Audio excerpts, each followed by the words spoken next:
જય માતાજી મિત્રો, અમે ફાઇનલી ગબ્બર ભાઈના પાસે પહોંચી ગયા છીએ. તો તમે વ્લોગ ચાલુ રાખો. તો મિત્રો ફાઇનલી ગબ્બર ભાઈ, સરવણભાઈ અને અર્જુનભાઈની મુલાકાત કરાવીશું. તો આ ગબ્બર ભાઈ અને બે શબ્દો ગબ્બર ભાઈ પણ કહે છે.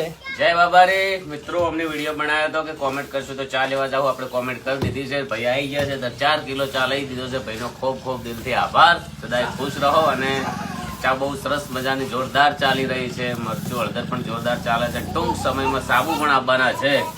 તો ઘણા બધાને રોજગારી પણ મળવા મળી છે. ઘણા બધા લોકો આપણો માલ સેલિંગ પણ કરવા મળ્યા છે. ગમે ગમે પણ બહુ સારી જગ્યાએ લોકો ચા લઈને જોઈએ છે. એમને પણ બહુ સારો ફાયદો થાય છે. જય માતાજી, જય બાબારી, જય રામા. તો ફાઇનલ અમે 4 કિલોનું કીધું તો 4 કિલો અમે લઈ લીધી છે. ત્રણેય ભાઈઓ આવી ગયા છે. એક ભાઈને થોડું કામ હોવાથી નહીં આવે. અને થોડા દિવસ પછી અમે 25 કિલો અમારા દુકાને વેચવા પણ અમે ઓનલાઈન મંગાવી દીધી છે. તો એનો વિડીયો પણ અમે બનાવીશું અને ગબ્બર ભાઈને અમે સ્ટોરી મેન્શન કરીશું તો એ પણ મૂકશે. જય માતાજી.